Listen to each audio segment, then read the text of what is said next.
Welcome to the Veridion Briefing. I am Sloan Mercer with the Veridion Group, a private intelligence and security consultancy. This is a special edition.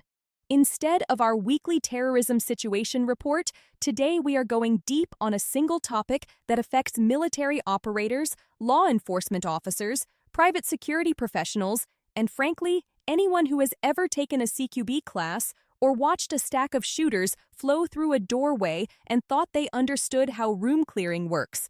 The topic is close quarters battle, CQB. And the bottom line up front is this.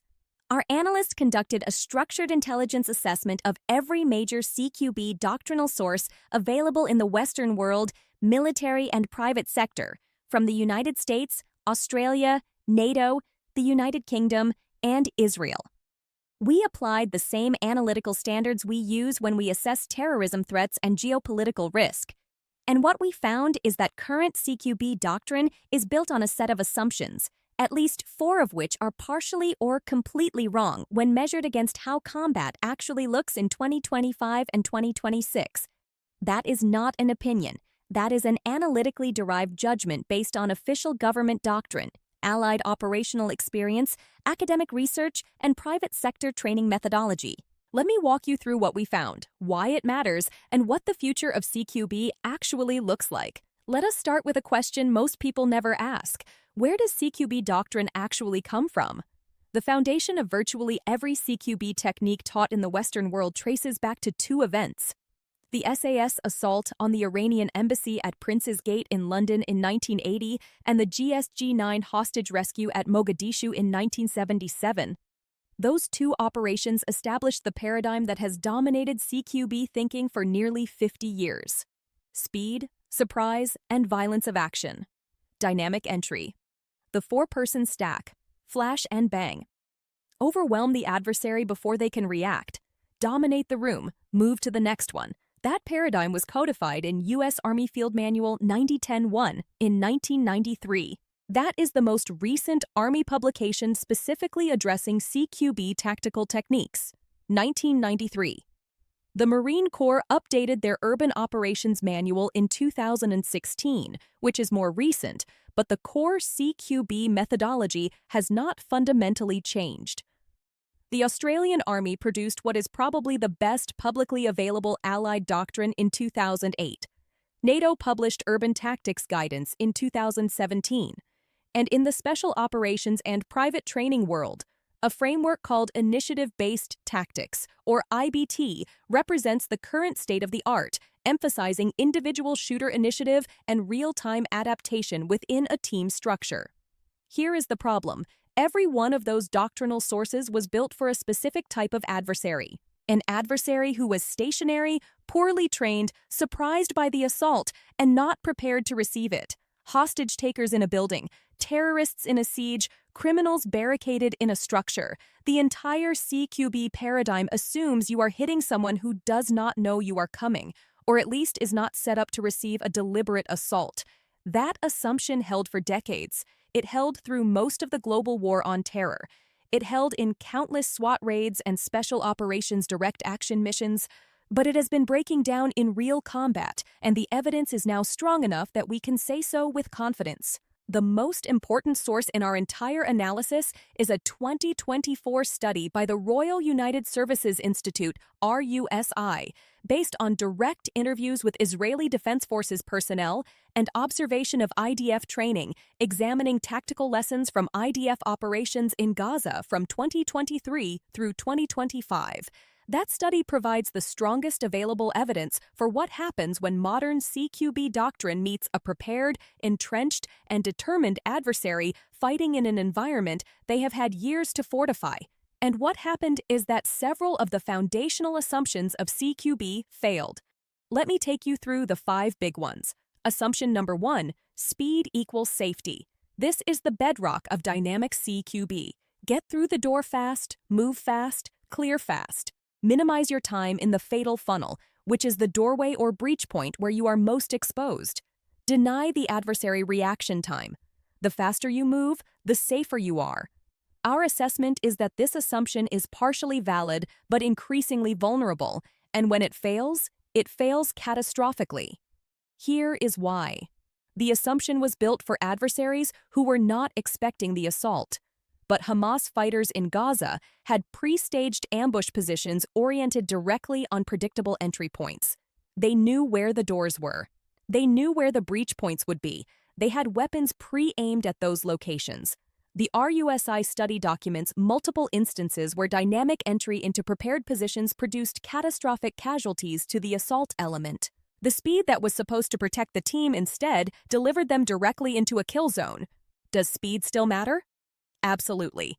In hostage rescue, in surprise-dependent operations, in scenarios where the adversary genuinely does not know you are coming, dynamic entry remains the right answer.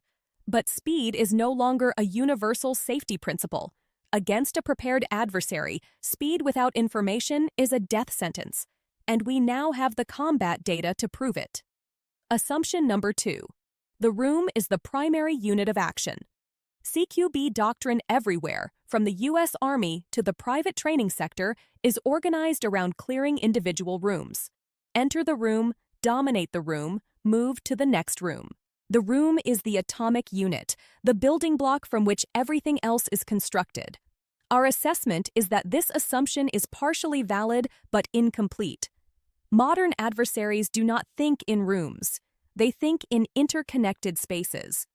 Hamas created defensive networks using tunnels, mouse holes blasted through walls, stairwell ambush positions, and passages connecting multiple buildings. The Russians and Ukrainians in Bakhmut and Mariupol operated in similar three-dimensional battle spaces where threats came from above, below, and through walls simultaneously. If your entire tactical framework is built around entering and clearing one room at a time, you are not prepared for an adversary who has turned the entire building or building complex into a single integrated defensive position. The Australian Army's doctrine comes closest to addressing this. They have a concept of urban combat levels, breaking the fight into building, street, subterranean, and air dimensions. But even the Australians have not fully integrated those levels into a single clearing methodology that an operator can execute in real time. Assumption number 3. The 4-person team is the optimal clearing element. This one is standard across all U.S. military doctrine and most law enforcement training. A 4-person fire team or entry team is the minimum effective element for room clearing. Anything smaller is treated as a degraded capability, something you do when things have gone wrong, not something you plan for. Our assessment is that this assumption is questionable, and the reason it matters goes beyond the military. Think about who actually conducts CQB in the real world most frequently. It is not 4-person special operations teams. It is law enforcement officers responding to active threats. And those officers almost always arrive in elements smaller than 4. Often they arrive alone or in pairs.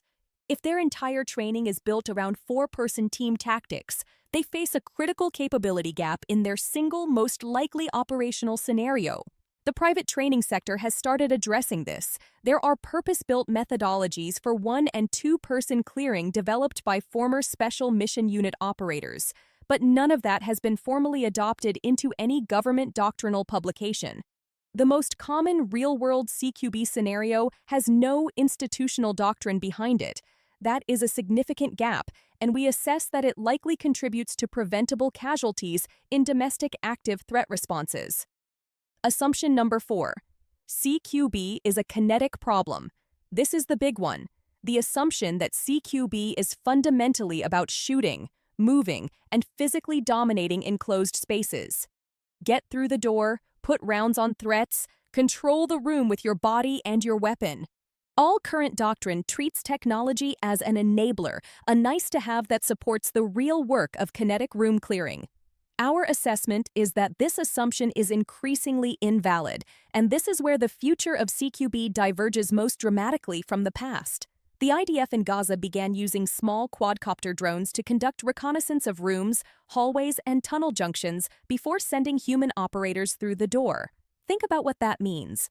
Instead of the first person through the door being the one who discovers whether there is a threat inside, a drone flies in first, maps the space, locates occupants, identifies weapons, and sends that information back to the team outside. The assault element crosses the threshold already knowing what is on the other side. That is not a minor tactical improvement. That is a fundamental restructuring of how CQB works. It collapses the OODA loop, the observe, orient, decide, act cycle, by front-loading the observe phase before the human element is ever at risk. And drones are just the beginning. Through-wall radar and ultra-wideband sensing technology that can detect human presence, movement, and even body posture through standard construction materials is commercially available right now. AI-assisted decision support systems that can analyze building geometry and predict likely adversary positions are in development.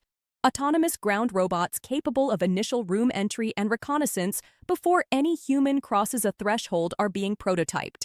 We assess with high confidence that technology integration, specifically tactical microdrones, through-wall sensing, and AI-assisted decision support, will fundamentally alter CQB methodology within the next decade.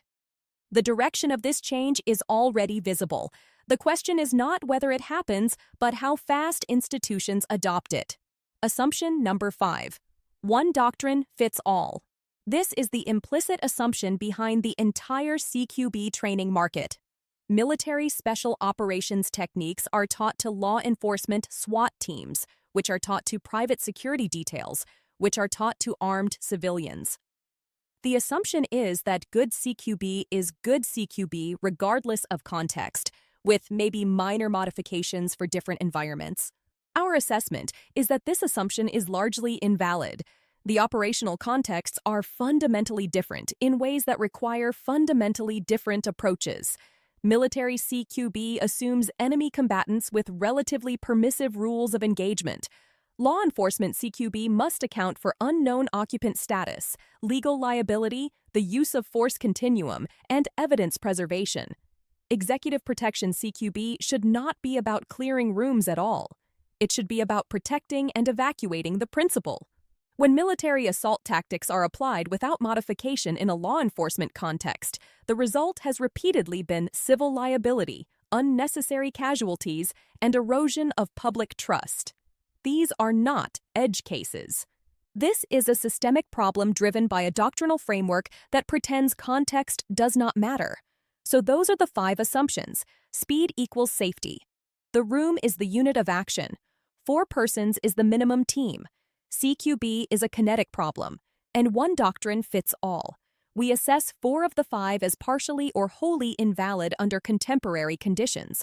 Only the room-centric model retains partial validity, and even that is incomplete. Now, identifying problems is useful. Proposing solutions is better. Based on our analysis, we developed an analytical framework we are calling the Adaptive Close Quarters Framework, or ACQF. I want to be clear about what this is. It is an analytical construct developed by our team. It has not been operationally validated. It is a synthesis of best practices drawn from across the doctrinal landscape, designed to address the specific gaps we identified. Think of it as a blueprint, not a finished product. The ACQF replaces the traditional speed, surprise, violence of action triad with 5 new core principles. Principle 1. Information before commitment. No human element crosses a threshold without first achieving maximum feasible situational awareness of the space beyond. The degree of pre-entry intelligence required scales with available technology and time. At minimum, a visual check with a mirror or camera. At optimal, a full drone and through-wall radar mapping of the interior. The key word is feasible. You use what you have. But the default is to look before you leap, not to leap and look simultaneously. Principle 2. Adaptive tempo. This is the hybrid approach that current doctrine lacks. Instead of choosing dynamic or deliberate at the mission level and staying there, operators modulate tempo continuously.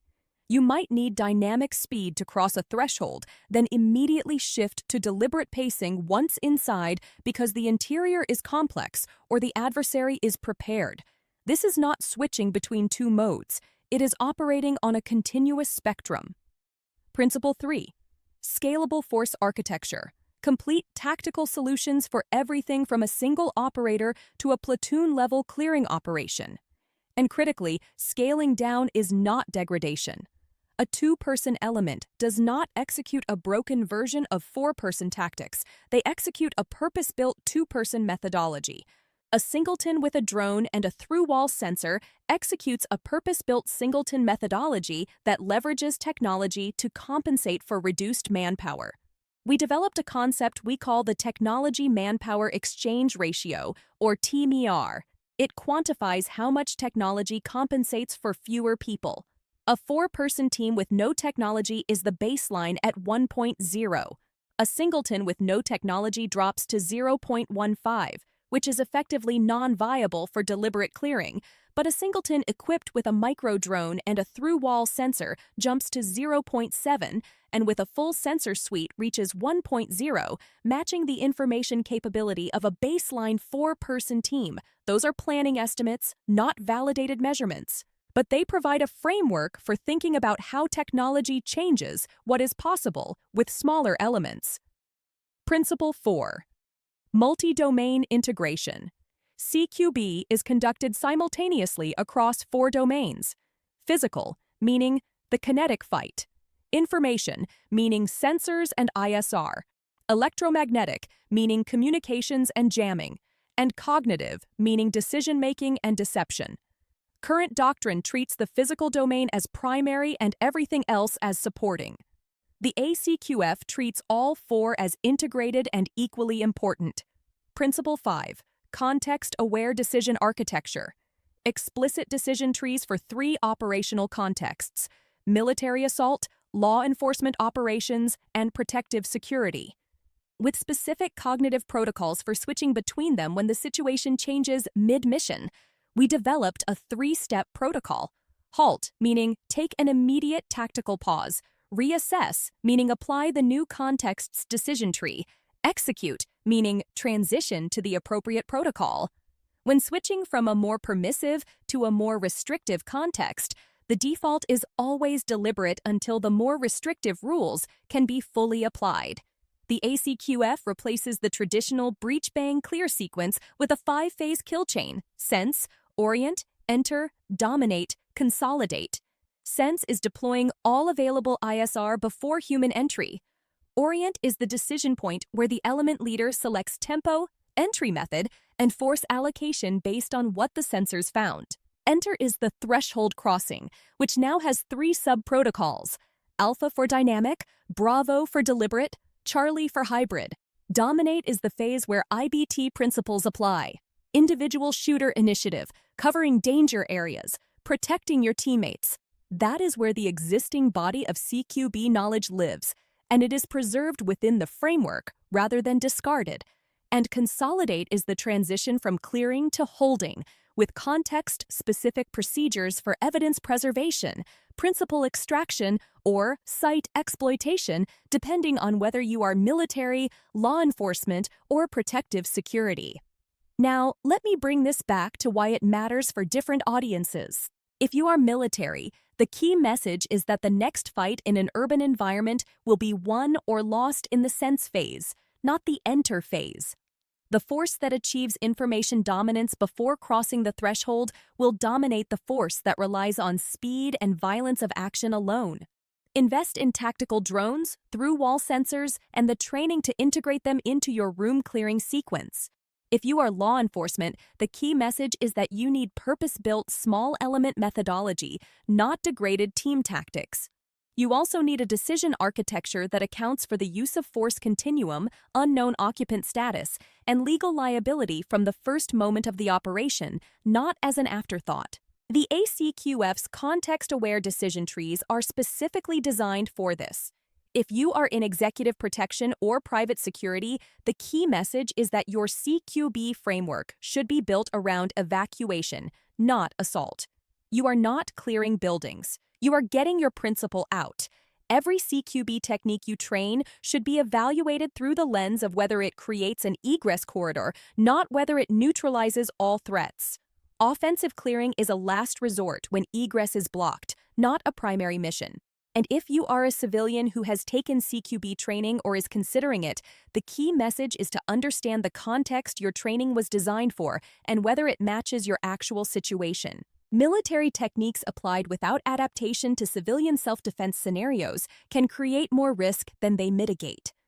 Let me close with what we see as the most important research priorities for the next 3 years. First, autonomous ground robots for initial room entry and reconnaissance. Getting a machine through the door before a person is the single highest value capability for reducing CQB casualties.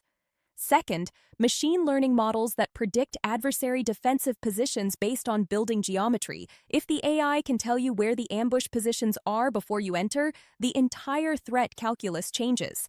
Third, augmented reality displays that overlay sensor data onto the operator's field of view in real time, so the information from the sense phase is available during the enter and dominate phases without requiring the operator to look at a separate screen. And fourth, non-lethal incapacitation methods for law enforcement that do not degrade the assault element's own senses. Current flashbang devices impair the operators nearly as much as the suspect. Better solutions exist, and they need to be developed and fielded. The bottom line is this: CQB Doctrine was built for a world that no longer exists. The adversary has adapted. The technology has leapt forward. The operational contexts have diversified. But the doctrine has not kept pace. The forces and organizations that recognize this gap and begin adapting now will have a decisive advantage over those that continue training the way they trained 20 years ago. The future of CQB is not faster stacks and harder entries. It is smarter operators with better information making better decisions before they ever cross the threshold. That is the Veridion Briefing Special Edition on Close Quarters Battle, the full analytical product with complete sourcing, the comparative doctrine matrix, the ACQF framework in detail, and all supporting analysis is available through the Veridion Group. If you are in military doctrine development, law enforcement training, executive protection, or private security, and you want to discuss how this analysis applies to your organization, visit veridiongroup.com/briefing to schedule a consultation. I am Sloan Mercer with the Veridion Group. Stay informed, stay prepared. I will see you next week.